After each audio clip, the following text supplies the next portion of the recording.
I'm having one with Monte and Pharaoh, and I'm going to put him in a crossface again, and he's going to go down right now. Yeah. You want to have a good match, put me against Flair. And I challenge him right now. Don't wear the t-shirt. I won't wear one. Let's go out there and nail each other.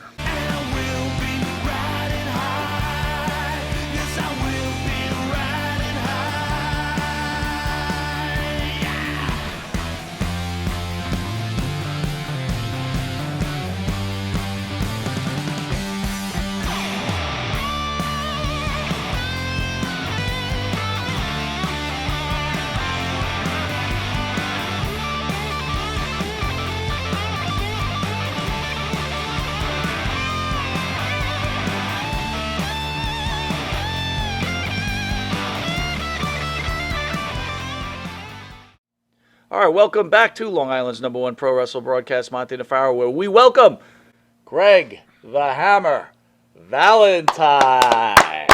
Thank you. Sir, we have to thank you. You gave us our start. You were our first real guest on our show when we first started off in that much smaller studio. Really, I didn't know that. Yes. Yep. And Yep.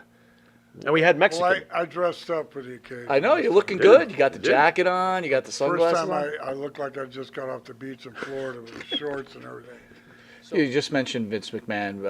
You probably know about all the allegations and the payments and things like that. Yeah. What are your thoughts on that whole situation? Oh, God, I feel, it's just any kind of thing like that is such a bad situation to be in. And I don't, be honest with you, I don't know what to think about it. I really don't. I don't know what to think about it. And well, you had a close relationship with Vince at some point in your career. Yeah. Well, was he that pregocious? Is that a good word to use? Flirtatious? Did you ever see any signs that, the guy was making out like a rock star? Yeah. No, he was pretty coy about doing that, you know. I knew him really well back before his dad passed away and then Vince took over. And then once Vince took over and he had to do this, he separated himself from the boys. But we used to ride together and laugh, and we were friends. So,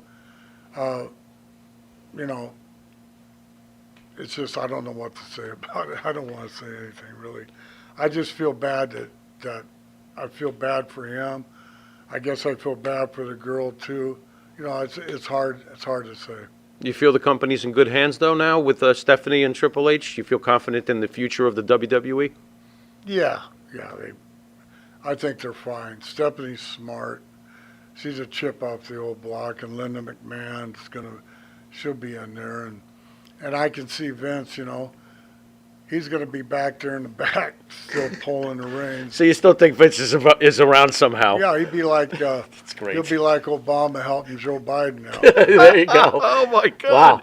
Yeah. How does that make you feel though? That you're one of the pillars that created, like I don't think anyone could imagine it would become this billion-dollar corporation it is now, but you are one of the major pillars that built this organization. How does that make you feel? Yeah, so I came in here in 1979, and before all that WrestleMania stuff, and it was great then. They were doing great business then, and they were starting to go to the West Coast and everywhere, and Vince was buying TV everywhere, and so I was at the beginning of that before WrestleMania 1, and when that came out, then bang, but I knew what was going on in the office a lot, and George Scott, who gave me my first break in Charlotte, came up and actually became the booker also right around the same time. He's the one that actually set me up in 1979. He brought me in, and I'm in Charlotte. I'm Flair's partner. I'm doing great. And he goes, we're going to send you to New York. New York? I don't want to leave here. And New York was scary to me, but it was really good. And Vince McMahon Sr. was such a class act. And he grabbed me and he says, we're going to give you a hold. It's called a figure four leg lock. I didn't know what the hell it was. And this is Senior I'm talking about. and he had me breaking everybody's leg. And I mean, talking about, he knew how to get somebody in the, for lack of better word, over or famous. Over in wrestling jargon is mean you're over. You know, you can draw money now. Everybody believes in you.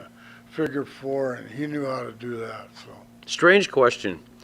The move, as you just revealed, was, basically given to you with the idea coming through Vince Sr., right? right. Does the move go with you to the next territory without saying, hey, Vince, I'm still going to use this. It seems to be really good. Did you have to, is there any? Well, no, because back then they didn't care. You know, he says, I'm going to send you back to Charlotte or wherever you want to go, and then I want you back in a year. You know, that's what he told me. So that made me feel good. So when I went to Charlotte, I used the backward suplex, and I used The elbow. the brain buster, the elbow. And I started using the figure four down there, and they said, hey, wait a minute, Ric Flair uses that figure four. So for a while, I didn't use it. And then George Scott, George was the booker still then. He says, go ahead and use that figure four. Flair's the world champion. He's gone, he's not even around here. So so I kept it. It became my signature hold no matter where I went. I was doing really, really good on the NWA Charlotte, and I didn't want to leave and come to New York. They brought me into New York because New York, they weren't drawing up here. What they needed was guys that could wrestle. I don't know. I'm not going to knock the guys that they had here, but they were poking fingers in the eye, and they were ball shots. I mean, it's all the shortcuts in wrestling, not making it look real, not making it look like a contest. And so Senior knew he had to change something. So I think the guy that came in before me, Kim Patera, was what they were looking for wrestling-wise. Then I came in with a wrestling hold, did the hour Broadway with Backlund right away. People would come up to me and say they'd never seen anything like that. Two guys wrestling for an hour long, to a finish. Nobody won, but they'd never seen that in New York. So he was building, Senior was building, trying to get it back to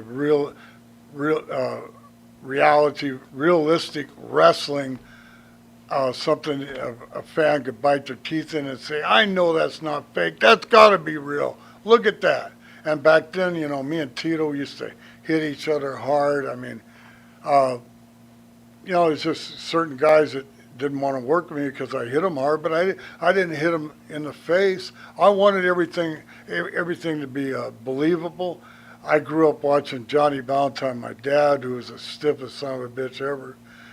But he made the people believe. You're not trying to convince your opponent it's for real, Right. but you want everybody to believe it, and that's the way I got over. And that's the way I got over here, and the people still talk about the '80s and the '90s or whatever and the '70s because, it was competition. It looked like the real thing.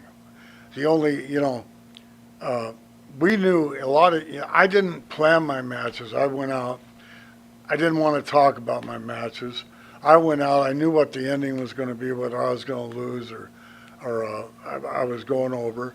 I like to just play it by ear, and I've been working, when I first came in here, I've been working 10 years. So if you don't know how to work by 10 years, you should go find another job. And it was all feeling, and that's the only way to make the people believe it's for real, is if you're just going off the cuff and making it. And it's got to be your opponent too. Backlund was a little hard at first, but after he got tired, he was easy to work with. Tito was a dream when they stuck me with him. And any of the other guys I worked with, it was Do you consider Jay that, Strongbow, I could have fantastic matches with him. Do you consider the Tito feud your greatest feud ever? It was the longest one. I would put it, I would have to say yes. About 2 years, that program? It lasted actually for 3 years. 3 years. Yeah. Jeez. So He was such a beautiful guy. to He work tells a with. story though that you purposely destroyed the belt so he couldn't have it, and it was a shoot. Is that accurate? And by the way, the belt's here. We found it in Tito's garbage. But Yeah. that's Oh, okay. he might. we took it. That looks like it. Yeah, we repaired it too. They might have told him that, but they came up to me and told me to destroy the belt after I lose the match, and so I destroyed it. And they said they're gonna get him a new title, right? And it was a good thing for me because I lost the belt, so now I'm like a baby throwing a temper tantrum and beat the hell out of it, and then I leave. And then Tito sold it beautifully. He came in and he grabbed it and he looked at it and he held it like it was a little baby, and like he's crying and he's, oh, it was beautiful. It was. Now, did We you had some It good was. direction. did you back ask him for the belt afterwards to take it home? Like, who ended up with that I destroyed should've. belt? He put it in his bag and left with it, and I think they knew he was going to get a new belt, but that belt, that'd be so great to have. Man, those old school belts were Yeah, like, I should have kept it. oh my God. Any thoughts on Ric Flair's recent last match? Yeah, well, I didn't watch it, and it kept popping up. I get YouTube everywhere in my house. It pops up on my cable, my big screen, and I never did really. I started to watch it. I saw Jeff Jarrett look pretty good.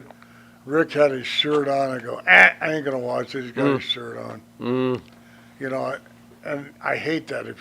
If you're so old you can't wrestle, you got to wear a shirt. And I heard he got tired. I just didn't want to watch it.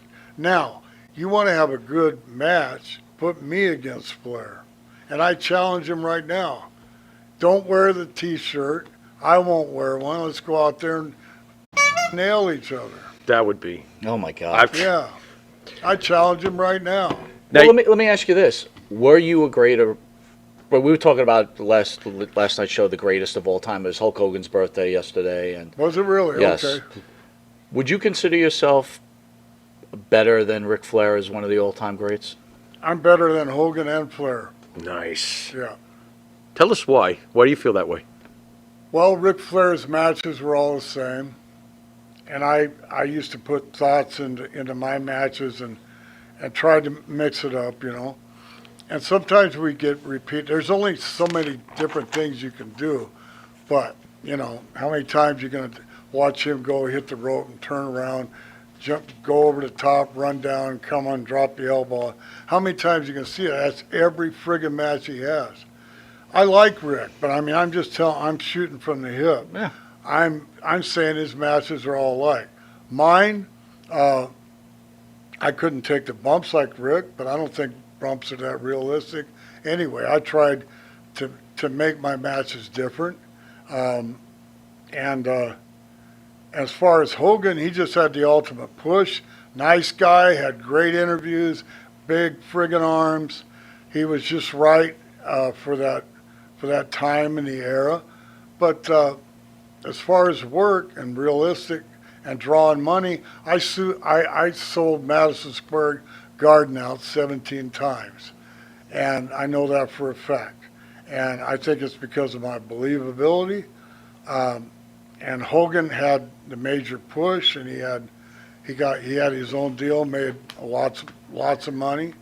And so, I think I'm better than both let of me them. ask you about that. He got the major push, but could anyone, in your opinion, could anyone else have carried the WWE to? Because Hogan's the spark that created the WWE today. The WrestleMania. Obviously, right? The opponents, things like that. Could anyone else have done that besides Hogan? Could McMahon have used somebody else? Well, I could have been the world champion, but I wouldn't want to, because I'm a heel, the bad guy, I wouldn't want to keep it.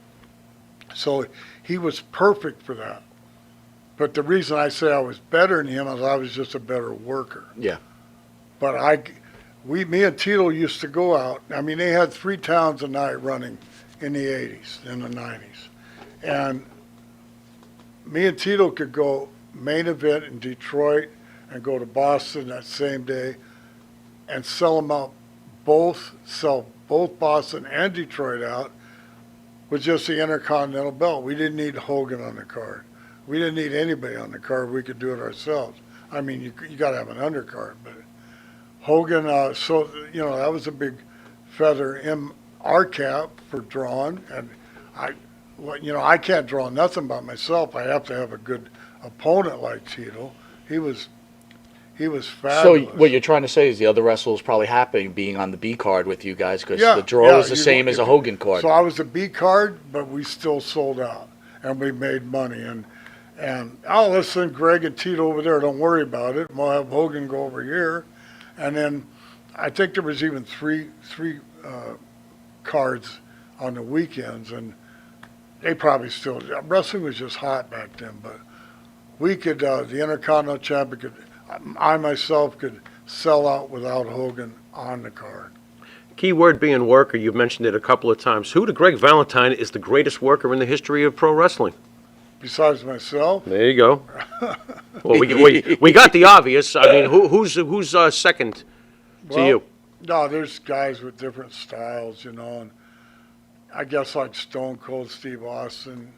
Interesting. He did a phenomenal job in getting over, and The Rock. Rock had a lot of charisma, plus he knew how to work. I mean, there's a lot of other guys that could work good. That's just off the top of my head. Right. Yeah. What's your thoughts on guys? I don't watch the current product.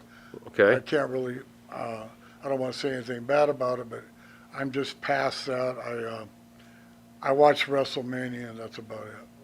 Speaking of selling out by ourselves, without Hogan, Beefcake and Valentine could go anywhere against the Bulldogs, and no tag team had done this. And tag teams were just a supporting card, right? Mm-hmm. They'd be underneath, say, Hogan or whoever in the main event. We were the real main event and went everywhere and sold out against those Bulldogs. In New York, that match closed out WrestleMania 2. Right. Very upsetting, by the way. Very, Right. very upset about it. I was upset about it, too. And we were supposed to get the belts back, but it didn't happen, Why not? Was I remember Dynamite... going to the office and complaining, when are we getting Yeah. the belts back? Yeah. And Vince goes, we're going to do a round robin. Oh, by the way, Round I got a robin? check here for $125,000 made out to you, your first doll check, your action figure check. So I'm looking at that, and then I don't need the forgot belts. why I was Who cares there. about the belts? need I'm the done. belts. Yeah, I got this, so I'm going to go buy me a new car. Was Dynamite Kid as much as a prick as everybody says he was? Or? Not to me, but he wouldn't was a prick. well, yeah. I wouldn't expect him to be to you. He So probably were you there with that whole thing with the Rougeaus? Like, what do you know about that whole situation? Okay, so here, I was in Miami, and I think we weren't working with the Bulldogs there that night. I think it was some big deal, like a Royal Rumble out of Miami, and or maybe it wasn't. But anyway, I'll tell you what happened in the dressing room. Rouge was sitting there unlacing his shoes, and the little guy. Not Dynamite. Davey Boy, but Dynamite Dynamite. comes in. I'm sitting right there next to Rougeau. He comes in and he slaps Jock twice right across the face. You piece of you f***ed up the whole match. You son of a bitch, get up and fight right now. And Jock just sat there like this, And I probably would have done the same thing, like, wait a minute, let me go, Well, if someone hit me like that, I would have hit him back. But, I mean, he was, like, stunned. And I'm watching this, I go, what the f***, And so about a month later, or maybe it wasn't that long, maybe it's 2 weeks later when we're doing a TV somewhere, and we're in the lunchroom, and we're all coming out, and I'm one of the last guys in there, and all of a sudden I hear this, BAM! And Rougeau was waiting for Dynamite Kid to come out, and punched him, and everybody said he had a bunch of coins in his hands or something to make his fist real hard, punched him in the face, and knocked about 4 teeth down his throat, and took off and left. Now, about a week later, I'm flying over to Europe, and and they're going with me. I didn't think Dynamite was going to come, and he's just smiling. He had 3 teeth missing, and that was bad. That was bad. But I don't know if Russo. I know he said, he attacked him and waiting around the corner because he had been embarrassed.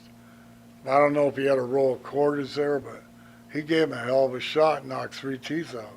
You mentioned you were tight with Junior before he got the company from his father. Right. Was it stressful for you, your friendship with Junior, as he became the big shot and took over, and now you're not getting It was stressful because he didn't say hi to anybody, and he just walk on through, And it used to be